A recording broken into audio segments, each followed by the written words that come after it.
You are listening to Redefining Disability, an adaptive sports podcast brought to you by Move United. I am your host, Sean Butcher, and I have the privilege of serving as the editor of Move United magazine, the nation's leading adaptive sports publication. Each week, tune in to hear how sports have made it possible for our nation's adaptive athletes, training tips from the best coaches and program leaders, and news on the latest technology, equipment, and trends in the industry. Marine Corps veteran Gabby Wake was injured when a vehicle hit her motorcycle at a red light, resulting in a traumatic brain injury and damage to her back. Through the Wounded Warrior Battalion, she tried numerous adaptive sports. Gabby would medal at the DoD Warrior Games and Invictus Games in the sports of track and field as well as cycling. But it is the sport of sled hockey that has really clicked, and she is the goalie for the U.S. women's national team. So let's chat with her. So Gabby, I want to talk a lot about sled hockey, but before we do that, I always have to ask my fellow veteran the why question. Why did you enlist in our U.S. military?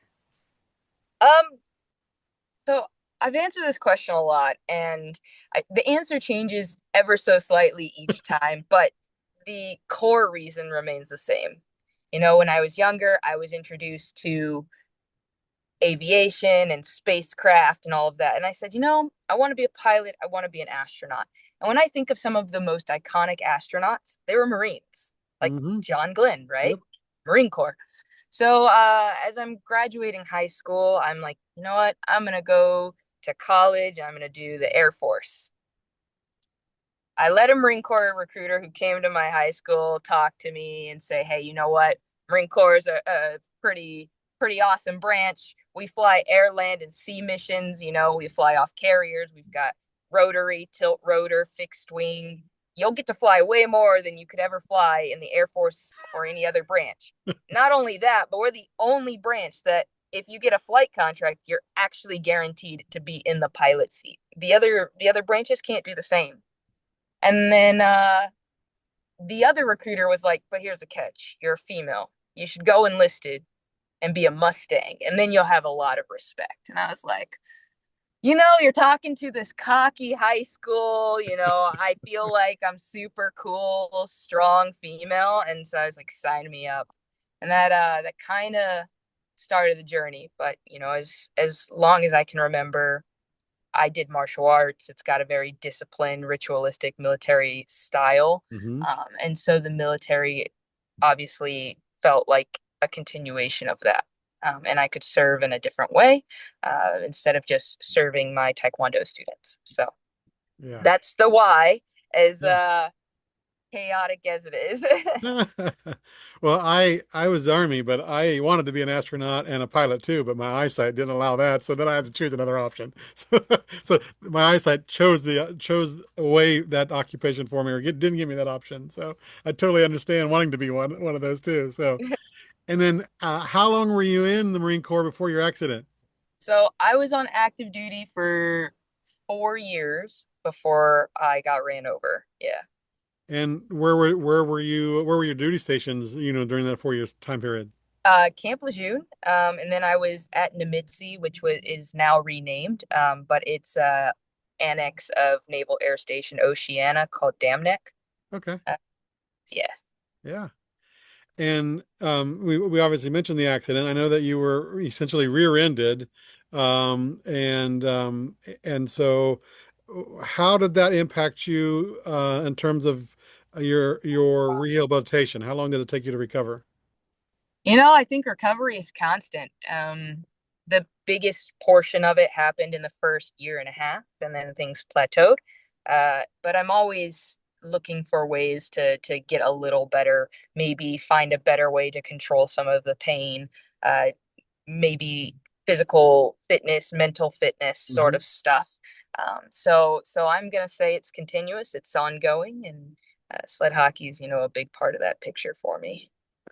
And I know being in the military, as opposed to individuals who aren't in the military who have a disability, you have the benefit of being in the Warrior Transition Battalion and having the access to adaptive sports. So I imagine you tried a lot of different sports before you got into sled hockey.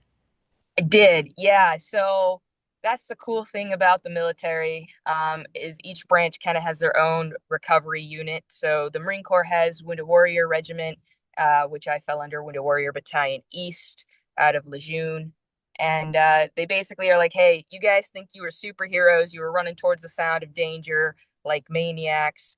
Well, with getting hurt, that's full stop. And it mentally messes with you. You know, you're getting paid to stay physically fit and to stay in shape when you're in the military. So they're like, warrior athlete recovery program, WARP, warp, whatever you want to call it. They're like, you're going to go to this 3 times a week, figure out what you like, and this is what we're going to have you do, to continue to stay fit, active recovery, that sort of thing. I tried wheelchair basketball. I'm awful at basketball. Don't ask me to play. Nothing but air balls for me. Um, I tried seated volleyball. Again, fun, but I'm awful at it. And also, I didn't like that my bum was cleaning the floors every time I was playing. That's right. That's right. All the little like debris and crumbs that stick to you. I did swimming for a little bit. I did indoor rowing or ski erg rowing. I also did wheelchair track and field, hand cycling, and then of course sled hockey. Yeah. And what was it about the latter, the last one, sled hockey, that hooked you? You know, something about not being separated by disability classes. We're all kind of on the ice at the same time. You have people who are just incredibly fast, incredibly aggressive. And when you're playing with those top tier talents, it pushes you to want to elevate to their level. So I was constantly wanting to rise and constantly wanting to catch up to the superstars that I was sharing the ice with. There was with the military, we've got people like Rico and Jen Lee, Mhm. so it's a pretty big rear view mirror that they have, and they're like, catch up if you can. So Mhm. that and the aggression, right? If you hit someone the wrong way in wheelchair basketball, it's a foul. Uh, you have rugby, but that's limited, to quad type impairments. So even that wasn't an option. But when you're on the ice, it feels like you're flying. You've got some of the nicest people in this sled hockey community, and we've got a really big military outreach in that world too, with all the warrior sled hockey programs. So it ultimately just felt like the right place to be. And I'd done enough individual sports between growing up doing tumbling, martial arts type stuff, that it was time for me to find a team sport, Hmm. to call my new passion. And sled hockey ended up being that for the reasons I stated before, with volleyball, wheelchair basketball, rugby. And that's a good point because what is it about a team sport that's drawing you, towards being part of a team versus being responsible for totally your own results type of scenario. Yeah, so I had been an individual athlete for so long, so I knew the discipline of having to keep myself physically fit, having to train, and that whenever I stepped on the race line or whenever I stepped on the mat into the ring, my performance was mine and mine alone. But being in the Marine Corps, you get used to that, or just the military in general, you get used to that idea of your unit is only as strong as the weakest link, and Hmm. you have a new type of accountability. You're wanting to stay mentally fit, physically fit for those people who are going to fight to your left and right. You don't want to let them down. And I really enjoyed that sort of camaraderie and environment. And I was thinking, if I'm going to get into a new sport, then I'd like to find a way to do that as well. So sled hockey again checked all those boxes. Yeah. And what is the current landscape like, particularly on the women's side? Because I know we're not there yet with it being a Paralympic sport. Do you see that on the horizon? I know you just had the world, para championships. So like where are we now as not only as a country but also globally?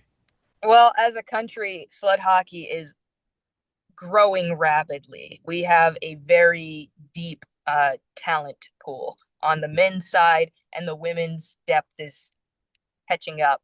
We're still a little bit behind, but there's lots and lots of young women in the US joining sled hockey programs. Canada has also got quite a talent pool on their end for the men and women's side. What we're seeing in the world, though, is more and more countries, as this is gaining support from World Para Ice Hockey and the IPC, is they're putting forth teams. Now, these teams are going to take some time to really learn the sport and be competitive, because we live and breathe ice hockey in the States. We have rinks that are open all year, but you'll have other countries where ice hockey is not nearly as popular and they only have seasonal ice rinks. So that ends up giving a little bit of friction to growth, but everyone's really motivated. Who we've talked to, like we had a Team World, which was a continental kind of combined team. So there was ladies representing 9 countries, I believe: Czechia, Japan, Germany, Korea, um, Slovakia. They were all kind of represented. And the Women's World Challenge was a big step onto towards the main stage. We ended up being able to have Norway develop a women's team. We have GB with their own women's team. Australia debuted their team, and then you've got the US and Canada. So we've got 5 nations that have their own national teams now. And we need to get up to 3 more teams. Now, Czechia has been growing, and with our presence in Slovakia and just the media coverage there, there's a lot of motivation to try to get a women's team in Slovakia. So we're excited about that. And it's been a lot of fun to see the ladies from Japan and Korea continue to come out and develop. So it's only a matter of time before one of those programs has their own full women's national team. With that being said, the hope is that we make it in time for the 2030 Paralympic Games, but if not, definitely 2034. Yeah. And yeah, because if you just take the correlation between like some of the competitive teams on the men's side, right? I mean, Japan, and some of those other countries, definitely you could see that correlate over to the women's side as well. Indeed, that's correct. You've got uh, the coaches. Some of the women's coaches from Korea are actually from the men's team.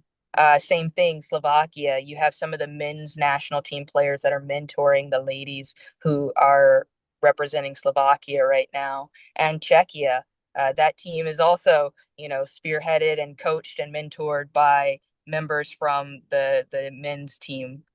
So yes, definitely having a strong men's program correlates to a faster developing women's program. And to kind of hone in on the sport specifically, and particularly, I mean, the whole idea is we want to introduce, individuals with disabilities. We want to introduce new sports to them, and particularly we want to introduce, maybe young females, young girls into sports like this. How does someone get started, if they just want to try the sport for the first time? So the best thing you can do if you're on the global side of things is to go to World Para Ice Hockey.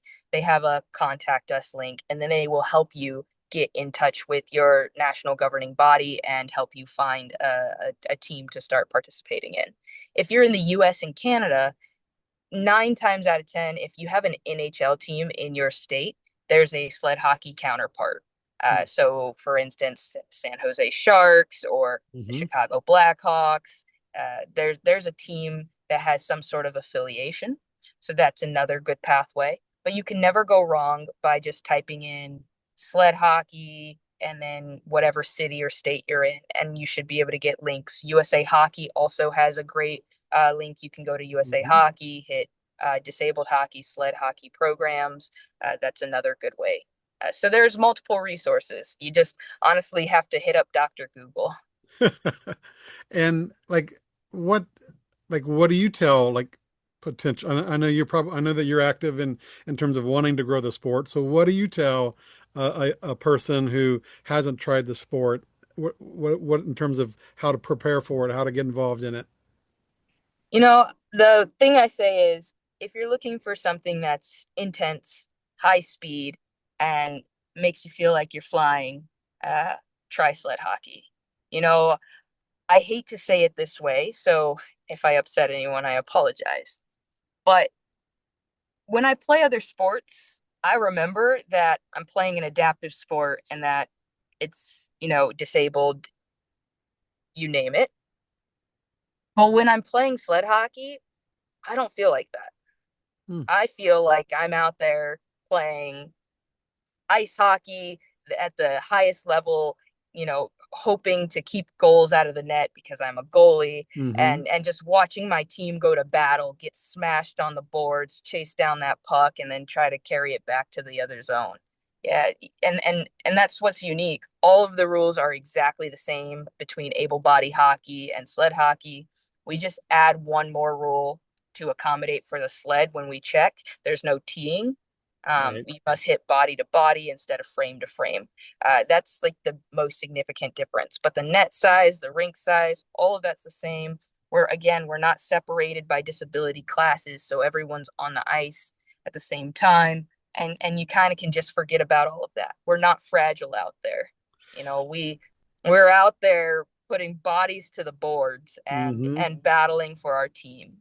So if that's your mentality, sled hockey is where you want to be. It's the fastest para team sport that you're gonna find. Yeah.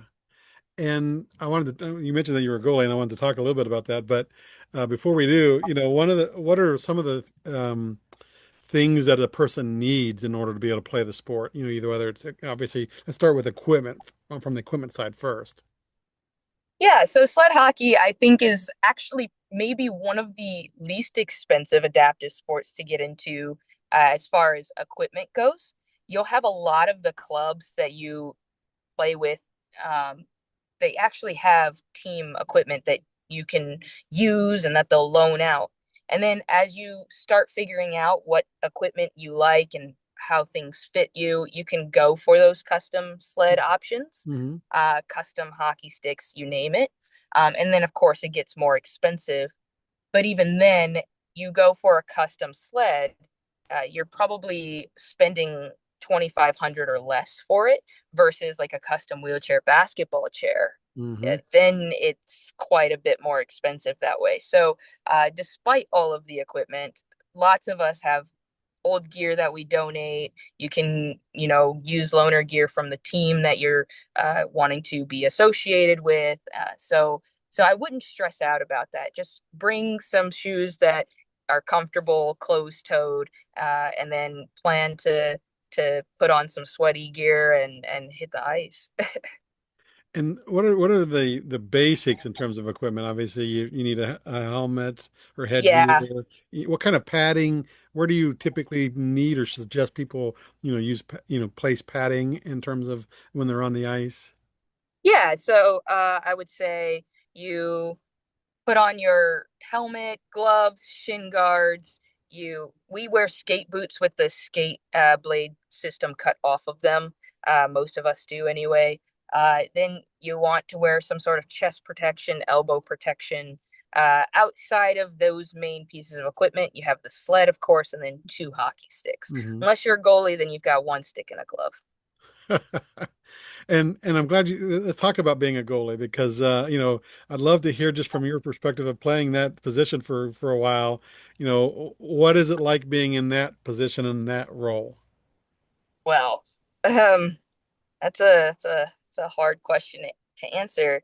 So being a goalie is kind of like being on the outside, but in like an insider at the same time. You are the only person on your team who plays that role, and so your teammates, you're going to have your defenders and your forwards. They are playing together to accomplish the goal of putting pucks in the net and keeping, them from having the opportunity to shoot on you as a goalie. So in some ways, I'm still an individual athlete, but part of the team. Uh-huh. So as a goalie, the mindset is different. My job is to keep pucks out of the net. That means I need to make sure that on the ice, I'm not thinking too much. The more that I think, the more my reflexes slow down and my reaction time is degraded. However, as a skater, you're running systems, you're running plays. You want to make sure that you're looking up and seeing where there's space, who's on you, and thinking about what you're doing with that puck. So I would say if you're interested in having projectiles launch at you quite quickly with a lot of, force, and you're not going to flinch away from it, goalie is the ideal position for you. If you want to skate fast and get some glory from scoring goals, then, being a forward or defender is probably the position. I don't know. Goalie is, everyone says it. Goalies are unique. We're a little bit weird, but we have our world, and we love it. Yeah, I think Jen told me that too, and on the men's side, so at one time, because yeah, I mean, exactly right. You have to be prepared for things coming at you. I think there's a lot more.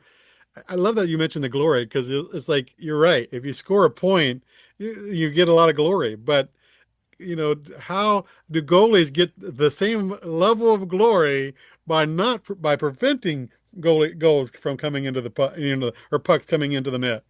I mean, my teammates are so supportive, like if we get a shutout, they'll be like, "Hey, we got it because you kept those pucks out. Thank you for covering our backs. We love it. We appreciate you." So your teammates give you that glory, right? You might not get it elsewhere, but Right. again, you don't sign up to play goalie if you're chasing the glory. That's a good point because you did pretty good, obviously, at the most recent tournament in terms of the shutouts, even. So it's like you need some of that glory, and is there a lot of is there? I feel like there'd be also a lot more pressure on the goalie too. I feel lots of pressure, depending on the game, the scenario, the situation. But I wouldn't say the pressure comes from externally, it's internal pressure. Hmm. Again, I have teammates who I want to perform for, who I don't want to let down, who are counting on me to do what I need to do should there be a breakdown in our gameplay. And so every goal that goes in, no matter whether it was just one of those that there was nothing I could have done about, or something where I'm like, oh, I really should have made that save. That was my failure for sure. They all hurt. Hmm. And so the most important thing a goalie can learn, and I'm still working on it, of course, is short-term memory. We say that scoreboard is always 0-0. You've got Mhm. to forget about that goal, not dwell on it, and start moving forward to the next one, right? Because if you dwell on that goal that you let in, then again, your performance starts to suffer as a result. So, um, yeah, that pressure, uh, externally not so bad, internally it's you against yourself. And I try to calm myself down and remind myself that I've trained for this, I work hard, my teammates trust me for a reason, my coaches trust me for a reason, and I'm just there to have fun and do what I love. That helps me settle in and kind of beat some of those nerves. Yeah, I'd be the same way internally in terms of just like I sometimes can't let go of the mistakes that I've made, and you're right. That just actually makes things worse and it just obviously piles on sometimes one after the other. Yeah, no, it's awful. I mean, again, I'm still working on it. I do have a fantastic tandem partner on the US team. Her name is Hope McGelkey.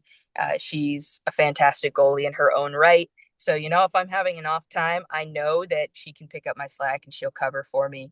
And then I can kind of mentally reset and do what I need to do uh, to be a better goalie the next time I'm on the ice. But same thing, we try to remind ourselves and each other, hey, just go out there and have fun. Don't put so much stress on you. It's a team sport, even if we're the only one on the ice in our position. And that's been really, really helpful to have that sort of, goaltender support on the team. Yeah. And not necessarily specific to the goalie position, but like how do you train? Obviously, other than being on the ice, how do you train to be able to play sled hockey?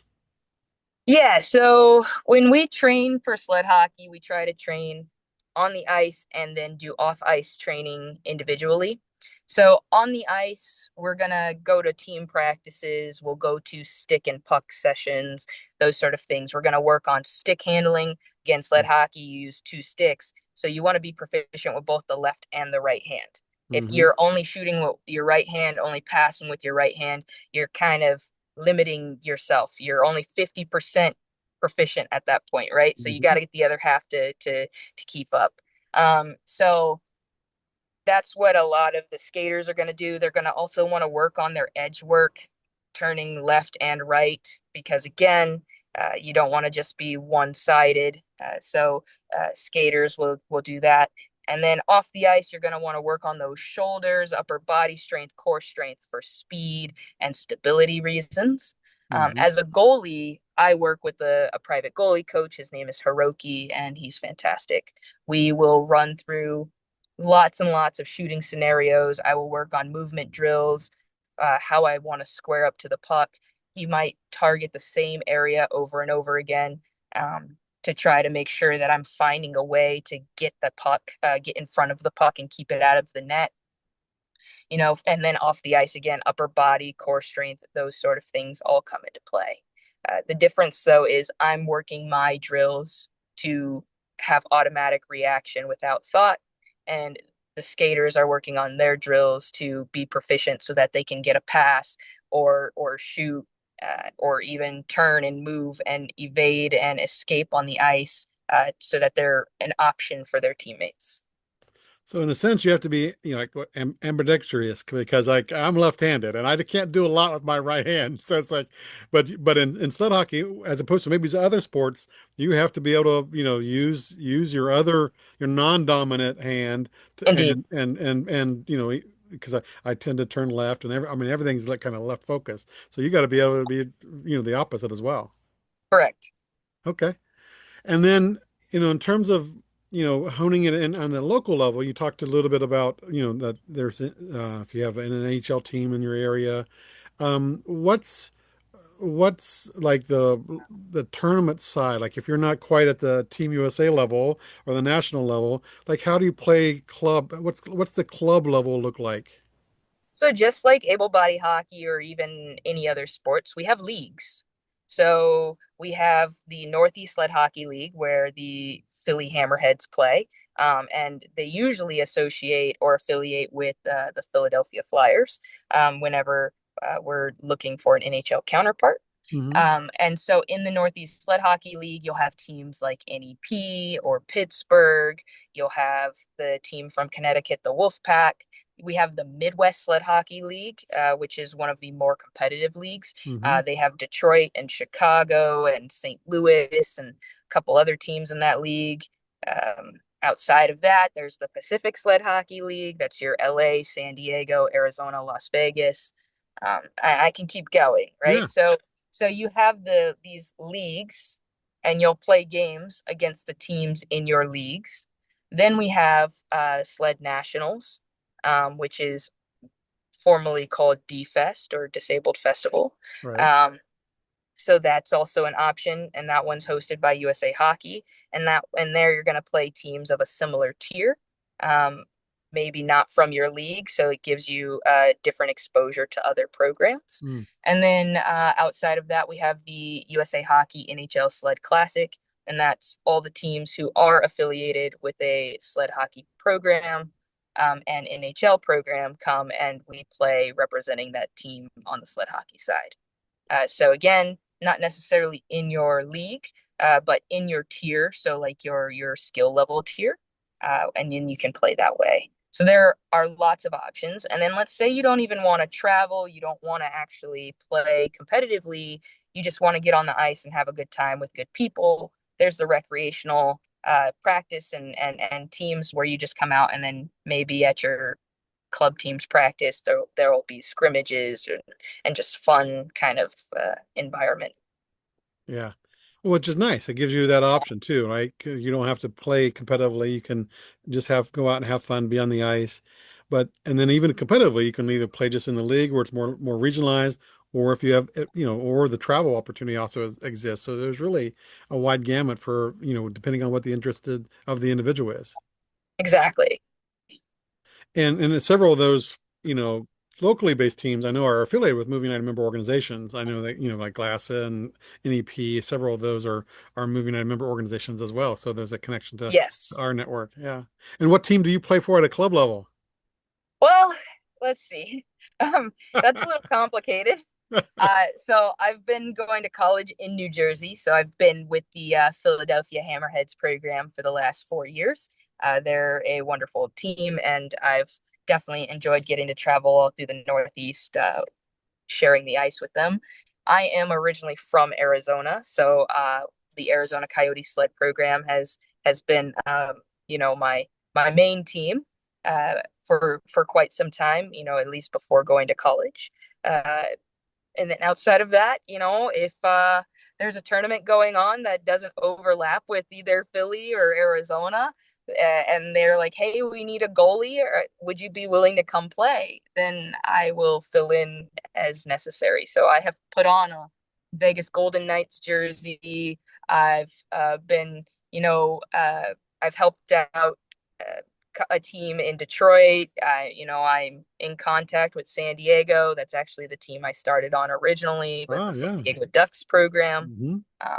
while I was out at Balboa and Pendleton. So yeah, my two main teams are Philly and Okay. Arizona, but it depends on what's needed, and of course, if I'm able to, I will.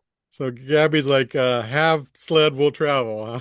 Yeah, yeah, exactly. I love the sport, and goalie sometimes can be a hard position to fill. So if I can help a team out so they can play, I'll go ahead and do that. Yeah. And the last question I have for you again might just go back to like, if there is someone out there who is just timid because of the, kind of the level of aggression, maybe is the way I'll put it. Okay. Why should someone be, and I'll back up. I interact with a lot of parents whose child has a disability, and, they're afraid that their child will get hurt. Okay. So how do you respond to that type of question? Well, I think where we have to stop at is, remember, we've got rules in place to protect the players on the ice. At the end of the day, we all want you to love the sport. And so no one is going to just come charging at you with the intent to hurt you. If you get hurt, it's more often than not an accident. Someone lost control of their sled, lost control of their body. But those sort of incidents are rare, because, again, we all respect each other, we respect the sport. And when we are told, hey, we've got a new player on the ice, we want to introduce them to the sport and let them get comfortable.